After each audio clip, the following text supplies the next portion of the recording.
Hey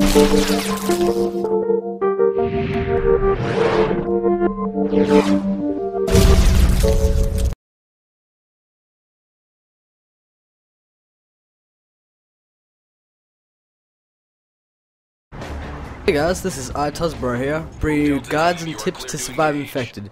This is episode 2, and today we are looking at infected on Outpost. Now, as you can see, I've spawned right on a perfect spot for this map. This is a team area, just like in the previous episode I was looking at a team spot. This is definitely one of those good areas where you can, if you have a couple of friends, you can get them all together and just easily pretty much win this game. And the position I've chosen is pretty much at the tip of both edges, with a bouncing Betty in front of me and pretty much personally the side of me. And what you want to do is get 3 other friends, put 1 person that you can trust on each ladder, and then put 2 people facing the big main hangar doorway. But to begin with, it's definitely going to be slow, because sometimes people will use glitch spots on the other side of the map, which are really unfair, and it just ruins the game for lots of people. But they do eventually get caught, so if it takes a while, just give it time. As long as you're alive, it's all good, because the amount of people we have up here right now, we've got like 5 and me, so we got 6 people. You only need 4 good players to hold it. We may have like 4 bad players and only 3 good players. That's when you're gonna have trouble. So you really want to be making sure that you have the right people for the job and the right guns for the job, because whenever we have this map playing on our lobbies, what happens is we always decide what guns we want for each game. Sometimes we'll play it fun, sometimes we'll play it serious, sometimes we'll quickscope like idiots and just die all at once pretty much. But for this map in particular, you definitely need a gun that's okay at long range but also good at short range. That's why we have an SMG and a shotgun, because they're just 2 really good guns, and pretty much in between beginner and master, they're sort of the guns that you need to be using just in general when you play this type of game mode. So you can see someone's gotten infected. They're in one of those the spots that aren't so good, and they still haven't figured it out yet. If you want to know where that is exactly, if you walk into the cave entrance and go where those people snipe, and there's those bookshelves or cabinets inside that little glassed area, they jump on top of those. It's not very good, because they can attack you from both sides, and they can jump and knife from behind, which will definitely get you killed.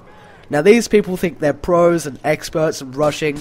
That's not how it works. They've just gotten owned, like seriously. If you're gonna go lone wolf and take out a shotgun, make sure you know what you're doing first. Practice on a smaller map like Dome or something, because Dome is pretty much my go-to for if we get new players. It's like, oh, C-Town, everyone's like, yeah, C-Town, C-Town.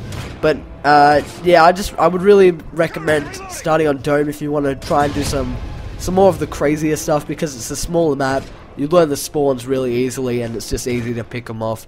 And I know for a fact in episode 1, in the comments, someone said something about, oh, just don't camp, just rush, and something along those lines. It was like, pros, I'm a pro, I rush, all that kind of stuff. This series is sort of trying to help you as a team first, and then later on I'll sort of start flaunting gameplay of like insane, like 2 Moab rushing, like crazy kinds of stuff. But for now, I just like to start off small, and we'll build up big, and over time hopefully it gets better. Now you can see pretty much everywhere else on the map, they've all been flushed out of their glitch spots, and now is where the real stuff starts to happen, because now they're all focused at one point, and pretty much they just come from everywhere and just swarm. So you really want to be watching your back and your front. If you have some reliable people, you don't have to watch your back as much, but if you see this person got infected in your top right screen, immediately spin. It might be the person right behind you, it might not be, you might get lucky and just stay alive, but I know for a fact there's only 2 ways up this. Both of those staircases, and behind me there's the truck. There is only an odd chance that they may be able to jump and knife you, but you just generally don't want to give them that chance. Now here we had a bit of trouble. I got a massive sweet multi-kill, which was, I thought I was infected at the moment, but apparently my bouncing Betty had blown up just as I thought it would, but it actually worked. and now I'm the last person alive. So right now I'm going to show you pretty much where you should go after you've done this, because you generally want to run for the opposite side of the map, mostly because they'll just, like, otherwise you just get smashed. Now if you find here, there's a crate there.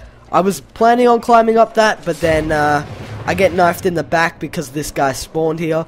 So that's a bit unfortunate, and hopefully you don't end up the same as I did. So thanks guys for watching. This video was sponsored by MW3 Streams. Subscribe for more and leave a comment on what you thought. I'll see you guys next time.